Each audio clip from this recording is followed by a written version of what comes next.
अस्सलाम वालेकुम, आप सबका वेलकम करती हूँ मैं जन्नाती फाइल्स के चैनल में, जहाँ हम बहुत ही खौफनाक कहानियों का जिक्र करते हैं और मैं आपको सुनाती हूँ बहुत ही दिलचस्प से अंदाज में।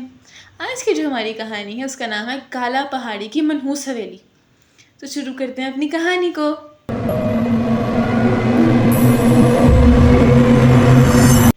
काला पहाड़ी की चोटी पर एक ऐसी हवेली खड़ी थी जिसे लोग सिर्फ दूर से देखने की जुर्रत करते थे। बरसों से वो सुनसान थी, खिड़कियां टूटी हुई, दीवारों पर काई जमी हुई और सहन में झाड़ियां ऐसे आग आई थी जिसे जमीन ने उसे वापस निकलना शुरू कर दिया हो। लोग कहते थे कि हवेली कभी मालकूम थ्रोन नामी एक दौलतमंद शख्स की रिहाइशगाह थी, लेकिन दौलत से ज्यादा वो शख्स तन्हाई और इसरार का पैकर था। उसकी बीवी और बेटी अचानक लापता हो गई और फिर खुद मालकूम भी कहीं गुम हो गया, मगर वो कहीं नहीं गया था। लोग कहते थे कि वो अब भी नहीं है। 5 दोस्त, माया, रेहान, सारा, अली और ज़ारा, सब यूनिवर्सिटी के तालिब इल्म थे। उनका मानना था कि भूत प्रेत सिर्फ कहानियां होती हैं। एक दिन मज़ाक में उन्होंने फैसला किया कि वो इस हवेली का जायज़ा लेंगे और अपने YouTube चैनल के लिए वीडियो बनाएंगे। क्या वाकई कोई पुराना भूत में हमें मार देगा? अली ने हंसते हुए कहा। मगर जब वो हवेली के गेट पर पहुंचे तो हवा की रफ्तार अचानक रुक गई। हर तरफ खामोशी छा गई। दरख्तों की शाखें जैसे लरजने लगी। रिहान ने गेट को धक्का दिया। गेट की आवाज आई। दरवाजा एक भारी आवाज के साथ खुल गया। हवेली ने खुद उनका इस्तकबाल किया। दरवाजे के अंदर कदम रखते ही उनको फोन्स की रोशनी टिमटिमाने लगी। जैसे ही 5 अंदर दाखिल हुए, दरवाजा पीछे से धमाके से बंद हो गया। पहला लम्हा खामोशी का था, फिर सीढ़ियों की चरचराहट का, जैसे ऊपर कोई आहिस्ता आहिस्ता नीचे आ रहा हो, लेकिन ऊपर कोई नजर नहीं आ रहा। तुमने वो सुना? ज़ारा ने सरगोशी की, मगर सब खामोश खड़े थे। सिर्फ उनके दिलों की धड़कनें सुनाई दे रही थी। ड्राइंग रूम में एक बहुत सीधा मेज पर एक अकेली शमा रखी थी। अचानक बगैर किसी सबब के शमा जल उठी। शमा ने वो कमरा रोशन कर दिया और उनके कदम वहीं रुक गए। दीवारों पर लंबे नाखूनों के निशानात थे, जैसे किसी ने उन्हें जोर से खराशा हो। कालीन पर स्याह धब्बे थे और उनमें से बदबू आ रही थी। एक पुराना झूलता फानूस हिलने लगा बगैर हवा के। मरकजी राहदारी में एक बड़ी पेंटिंग लगी थी, मालकोम थोर्न की। वो तस्वीर जिंदा लग रही थी। सारा ने कहा, इसकी आंखें हमें देख रही हैं। अली हंसा, मगर जैसे उसने पलक झपकाई, तस्वीर के होंठ थोड़े खुल गए, जैसे वो मुस्कुरा रहा हो। दीवारें आहिस्ता आहिस्ता सांस लेने लगी। फिजा में नमी बढ़ गई। फिर सरगोशियां आईं, धीमी मगर वाजे। अभी वक्त नहीं आया। देखो, वो आ गए हैं। सारा सबसे पीछे रह गई थी। एकदम उसकी चीख सुनाई दी, रेहान बचाओ। सबने पीछे देखा, मगर वहां सिर्फ अंधेरा था।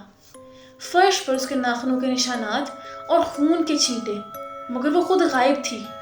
माया रोने लगी, हमें यहाँ से जाना है। उन्होंने वापस जाने की कोशिश की, मगर रास्ता बदल चुका था।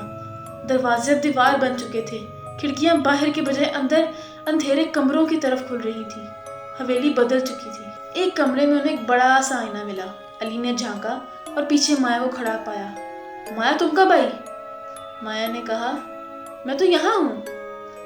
सब ने देखा, आईने में 2 मायाज थी। एक जिसके चेहरे पर जख्म थे और आंखें खून से सूख। आईना धुंधला गया और जब साफ हुआ तब अली भी गायब हो गया। सिर्फ 3 लोग बचे थे अब, माया, रेहान और ज़ारा। ऊपर की मंजिल पर एक कमरे में माया को एक पुरानी जल्द की किताब मिली, एलिस थॉर्न की डायरी। उसमें लिखा था, मेरे वालिद ने जंगल की सायादार मखलूक से सौदा किया। उसे हमारी रूहें पेश की ताकि वो ताकत हासिल कर सके। अम्मी को सबसे पहले लिया गया, फिर मुझे। डायरी का आखिरी हिस्सा खून से भरा था और अल्फाज थे, अब मैं दीवारों में हूँ। पिछले कमरे में दरवाजा चरचराते हुए खुला। अंदर एक लंबी कुर्सी पर मालकूम बैठा था। उसका चेहरा उधड़ा हुआ, आंखें खोखली और पीछे दीवार जैसे जिंदा हो। अंदर से इंसानी हाथ से खींचने की कोशिश कर रहे हो। मालकून ने सर उठाया और बोला, अब वक्त आ गया है। ज़ारा ने चीख मारी और दरवाजे बंद हो गए। अब صرف مایا بچی تھی۔ اس نے سب کچھ چھوڑ چھاڑ کر بھاگنا شروع کیا، راہداریوں میں، اندھیروں میں، اور پھر اچانک ایک روشنی نظر آئی۔ سامنے دروازہ تھا، کھلا ہوا۔